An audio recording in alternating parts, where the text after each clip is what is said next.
नरेंद्र मोदी के पहले कार्यकाल के दौरान दोनों के बीच गुरु शिष्य जैसा रिश्ता रहा। आसाराम बापू के प्रति नरेंद्र मोदी की भक्ति का सन 2008 तक जारी रहा। उस साल चीजें तब गलत हो गई कि जुलाई में आसाराम के मोटेरा आश्रम कर दिया जाता है। 3 जुलाई सन 2008 को आसाराम के अहमदाबाद मोटेरा आश्रम में रहने वाले 2 चचेरे भाई दीपेश और अभिषेक वगेला अचानक गायब हो गए। कुछ रिपोर्ट्स के अनुसार आश्रम ने शुरू में बच्चों के लापता होने की बात को दबाने की कोशिश की, जिससे माता पिता को तुरंत जानकारी नहीं मिली। 5 जुलाई सन 2008 को अभिषेक और मोटेरा आश्रम के पीछे बहने वाली साबरमती नदी के किनारे पाए गए की स्थिति को लेकर अलग अलग दावे हैं। दीपेश के पिता प्रफुल्ल वगेला और अभिषेक के पिता शांतिलाल वगेला मिलने के बाद पुलिस में शिकायत दर्ज करने की कोशिश की, लेकिन गुजरात पुलिस ने शुरुआत में एफआईआर दर्ज करने से इनकार कर दिया। पेरेंट्स का आरोप था कि आश्रम प्रशासन ने उन्हें पुलिस में जाने से रोका और पुलिस पर आश्रम के प्रभावशाली लोगों का दबाव था।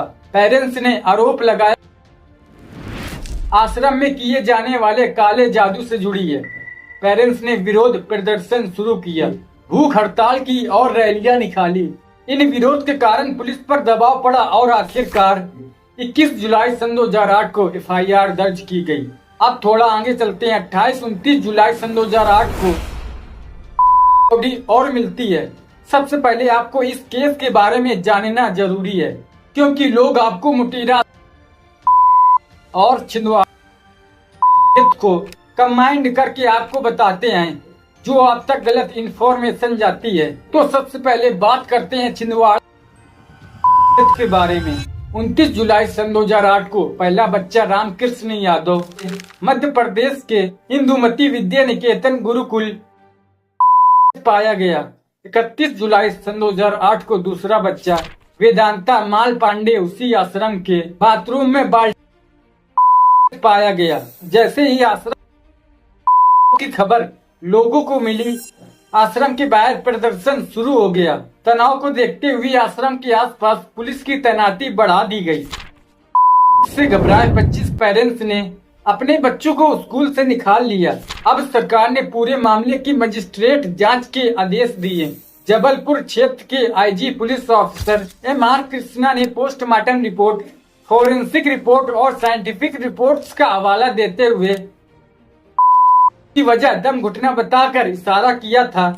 आईजी कृष्णा के इस खुलासे ने लोगों के उस शक को और चेहरा आश्रम का ही है। पुलिस ने 200 लोगों से पूछताछ की। 3 दिन तक चली पूछताछ और जांच पड़ताल के बाद पुलिस ने 9th क्लास के छात्र को गिरफ्त में ले लिया। पुलिस ने बताया कि ये लड़का आश्रम में नहीं रहना चाहता था और इस कारण भारी मानसिक दबाव में था। बच्चे भी उसकी कदकाठी का मजाक उड़ाते थे और इन्हीं नाराज कर दी। आईजी कृष्णा ने कहा कि अक्यूज्ड और वेदांता के कंधे पर पाए गए दांतों के निशान मैच कर गए का जुर्म कबूल कर लिया। दूसरी तरफ आरोपित छात्र के घर वाले इसे पुलिस और आश्रम की साजिश करार दी और उन्होंने घटना की सीबीआई जांच की मांग की। अगस्त सन 2008 में मोदी जी के लीडरशिप वाली गुजरात सरकार ने स्टेट हाई कोर्ट के रिटायर्ड जज DK त्रिवेदी की चेयरमैनशिप में की जांच के लिए एक कमीशन का गठन किया। इस कमीशन को 3 महीने में अपनी रिपोर्ट देनी थी।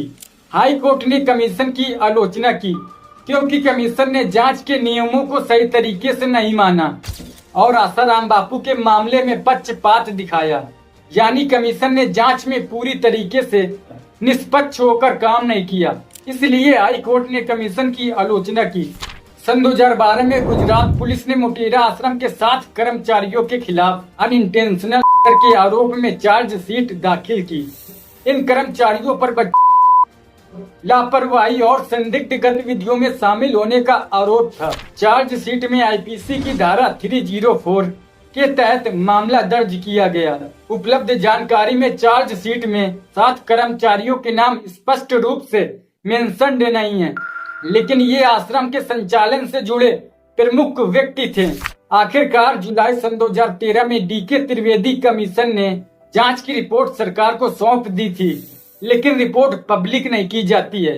रिपोर्ट की मेजर रिकमेंडेशंस और कंक्लूजन आम जनता के सामने नहीं आए थे।